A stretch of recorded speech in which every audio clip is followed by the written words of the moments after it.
gives you an in-depth look at topics like what it takes to navigate your spiritual journey, how to heal yourself and grow your spiritual gifts, and balanced practices to expand your business and your spiritual leadership. I'm your host, Spirit Bird, shamanic teacher, healer, and author, here to guide you on your journey to becoming your most potent spiritual leader.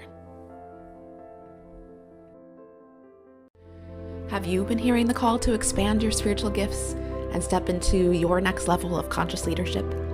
If you're a coach, healer, or a spiritual leader, you can learn more about Shaman School and growing your spiritual business on our website, holtonhealingarts.com, or send me a DM at Holton Healing Arts.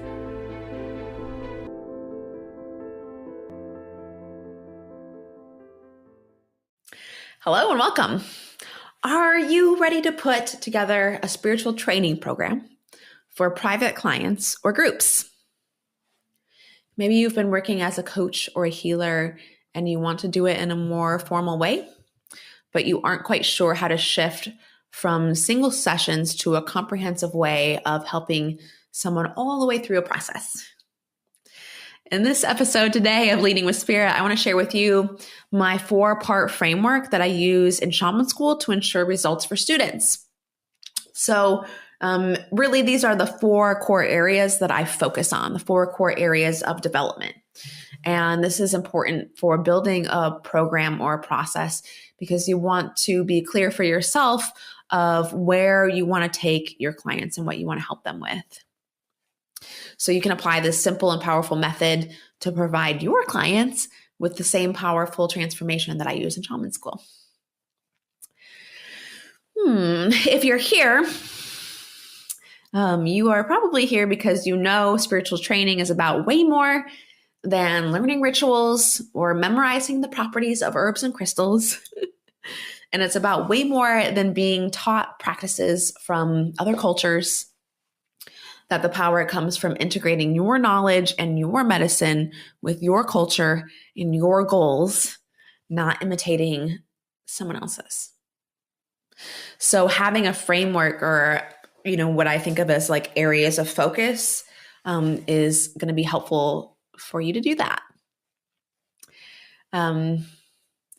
If you are looking at, again, offering something a little bit different or switching from the session by session, sort of like vague, general spiritual work to actually offering a training or a program, you'll also run into a lot of the things that I noticed in many other shamanic training programs that I felt were lacking and were motivating for me to make my program different. So without the framework or the focus on what areas you'll develop, you in other training programs and other spiritual programs, you'll run into lots of info, but no actual facilitated experience or embodiment, which is a common big problem in healing programs.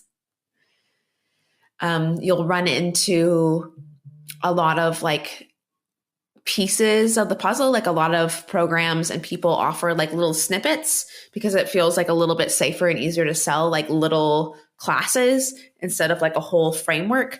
But then you end up teaching just little bits and pieces and people don't have the full scope and spectrum of what it is that they're doing.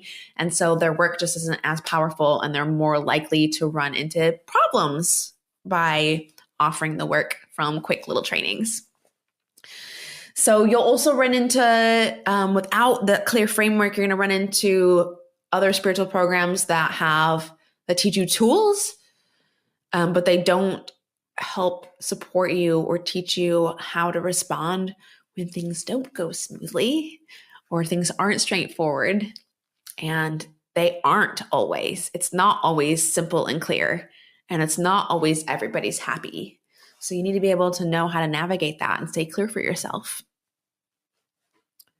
Without having these all 4 of the areas of focus that I want to talk about today, a lot of other spiritual programs actually have you end up getting caught in trying to fix or save others, which actually perpetuates the trauma.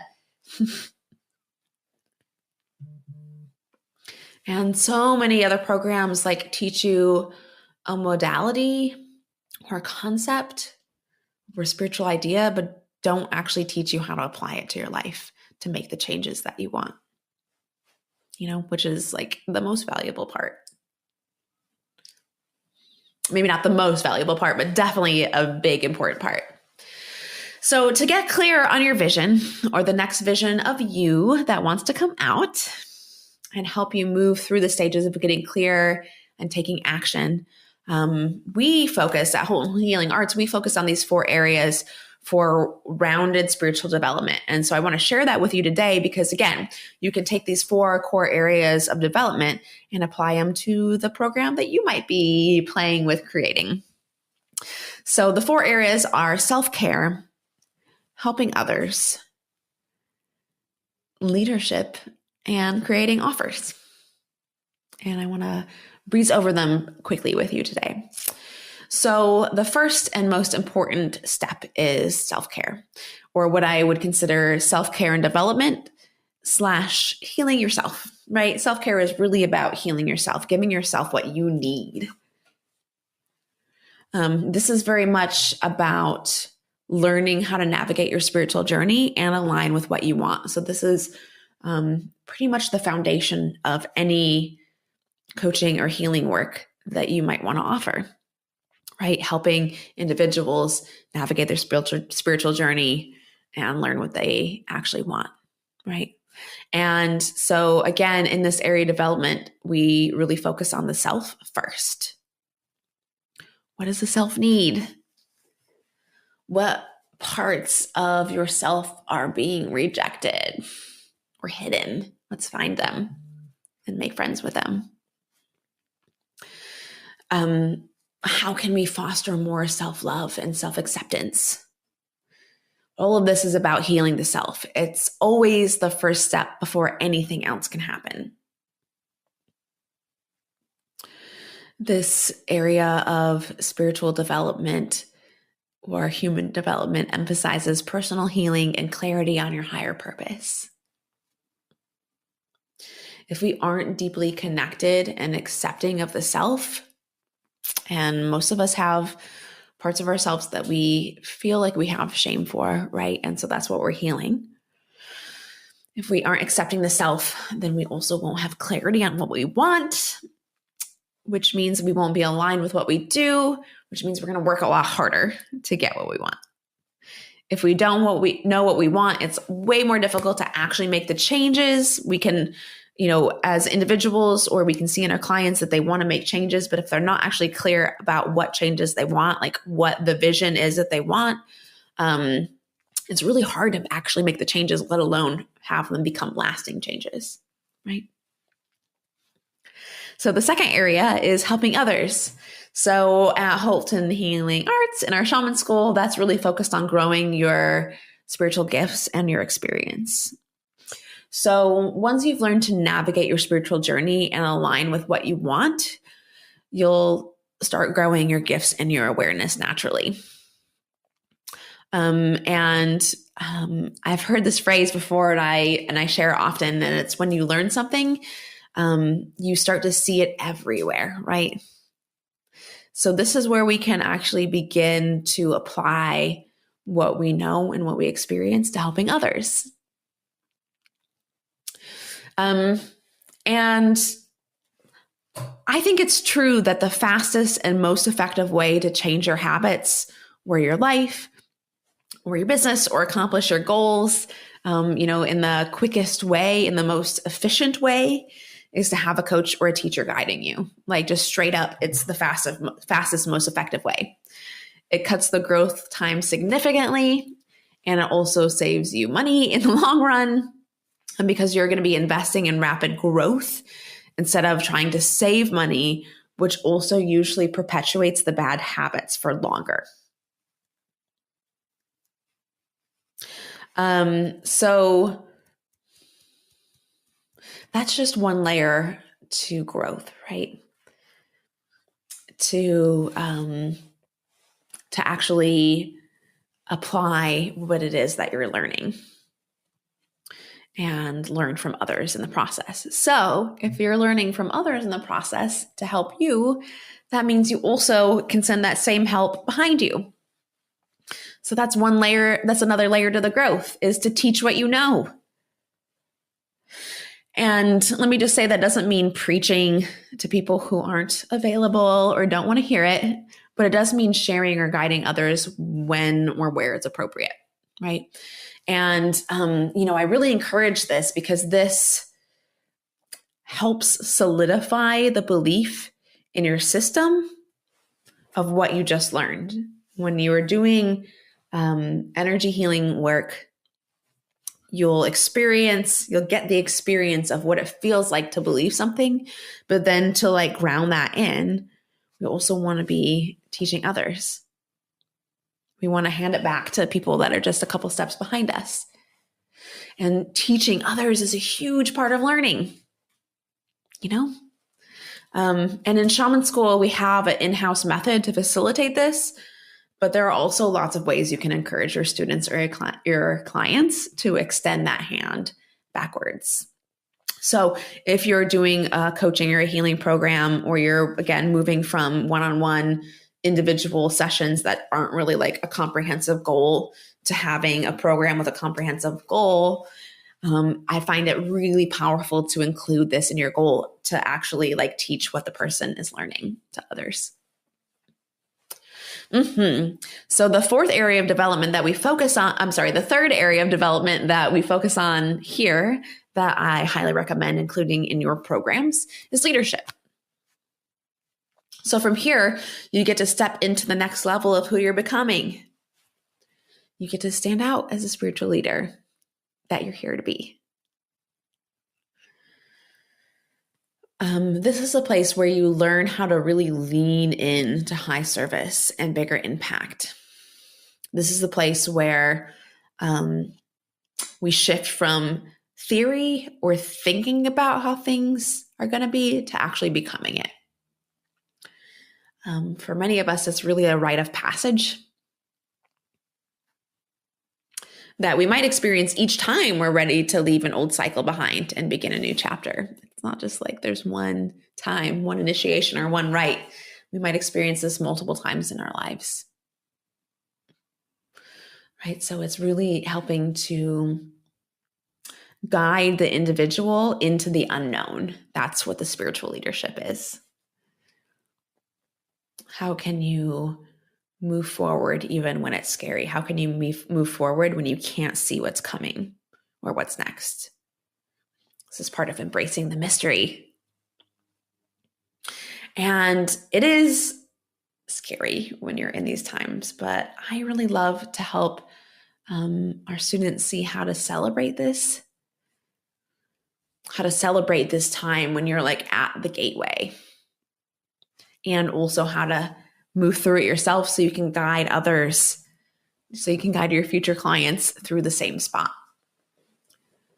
It's a very important part of spiritual leadership, is stepping into the unknown. And of course, last but not least, the fourth part of spiritual development that we offer, that I encourage you to consider if you're developing a program, is actually having an offer, helping your students learn how to take what it is that they're growing and developing and give back, right? So this looks like learning how to take your spiritual gifts and knowledge and create and grow a clear offer or a product or a business that's in line with your soul work and allows you to live the thriving life and a joyful life. This is where your personal experience and your purpose come together, right? This is about when you're clear about what you're designed to do, which is part of the self-care and helping others. That's what helps you focus in on that.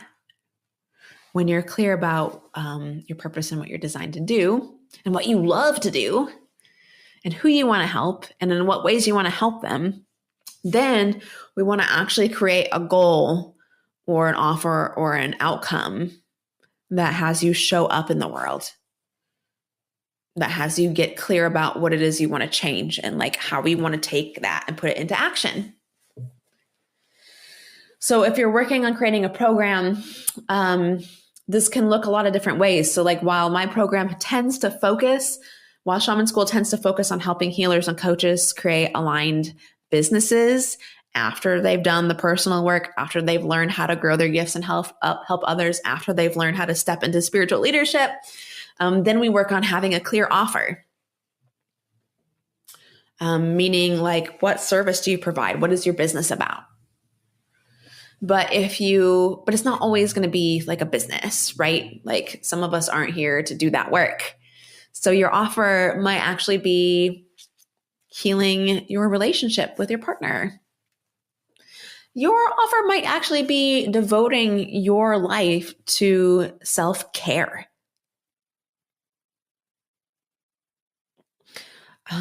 Your offer might be evolving the leadership in your company or the company you work for, or changing a system from inside of it.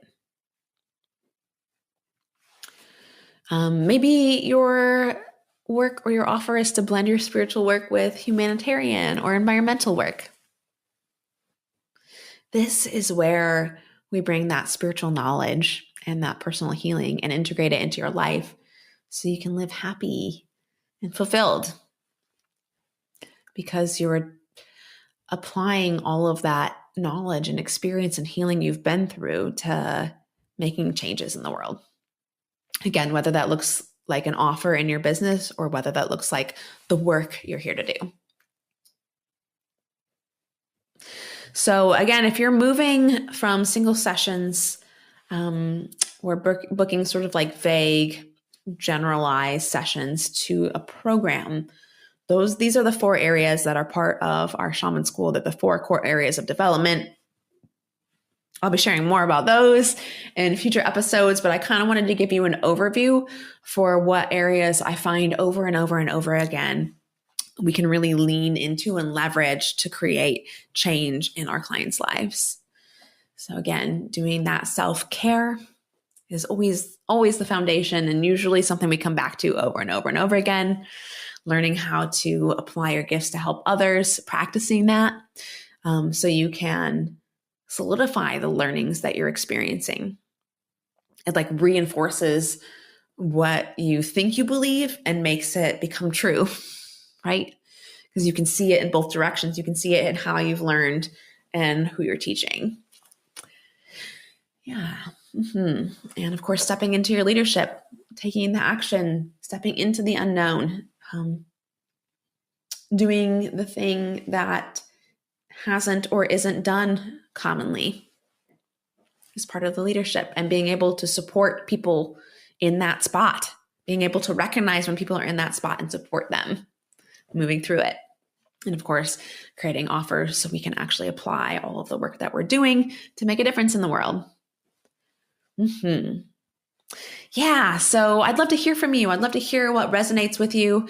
And again, as a reminder, I would love it if you could rate and review the podcast here.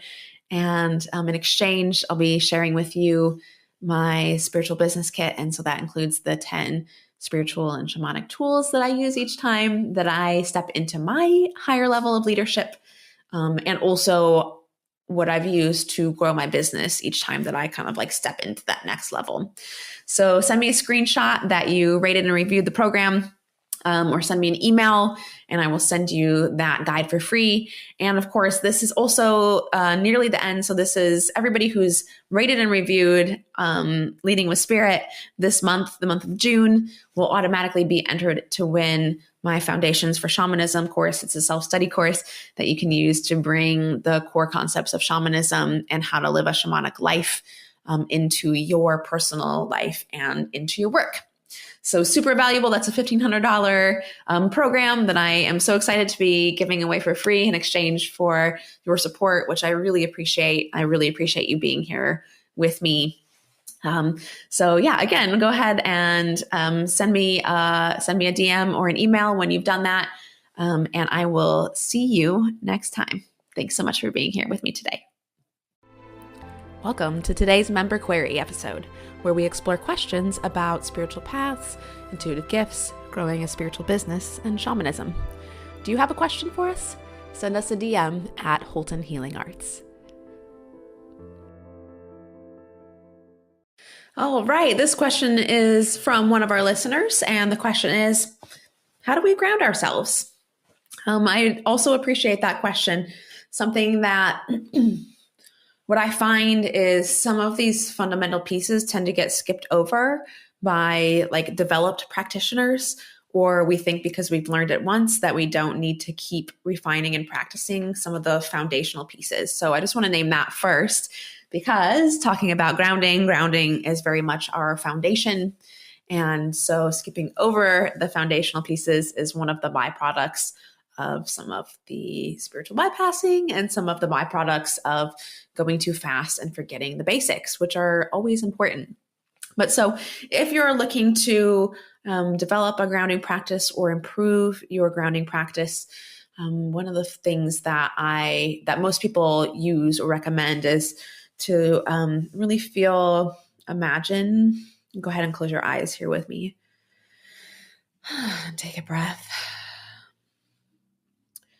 And focus your attention on feeling and imagining a grounding cord, or what I tend to imagine is like a tree root, coming from the base of my spine. Yeah, and actually connecting, like locking right into your spinal column and going all the way down into the earth. So actually seeing it make its way through the ground, the layer of earth. Actually checking the connection. Is that connection open?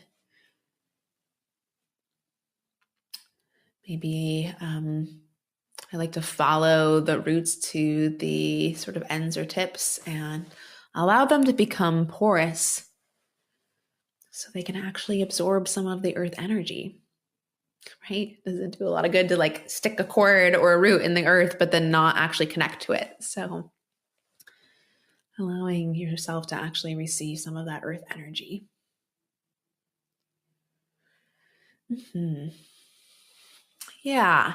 And finally, some tips with doing grounding practices, because there's other things you can do. One that is highly recommended is walking around barefoot on the earth. Walking on the actual earth without shoes on is something that automatically allows you to ground and connect to the earth. And what's really important with a grounding practice is if you're not actually in your body and specifically like connected to your root, then the grounding practice only does so much. It's sort of like a kite. Like if your spirit and all of your energy is way up high and you have like it anchored in, like at least you're connected, but you want to actually be like in your body and in your root. So having a practice that where you practice being present in your root will also increase your capacity to be grounded. Mm-hmm. So keeping that in mind as you play around with different grounding practices, how you can improve them, and noticing when you aren't grounded and applying the practices to those circumstances. Thanks again for joining me. See you next time. I hope you enjoyed this episode of Leading with Spirit. If you did, please share the link for this episode with your biggest takeaway, tagging me at Holton Healing Arts. It would also support me if you subscribed and left a rating and review of the show so we can support more people living their highest purpose. Until next time, journey on.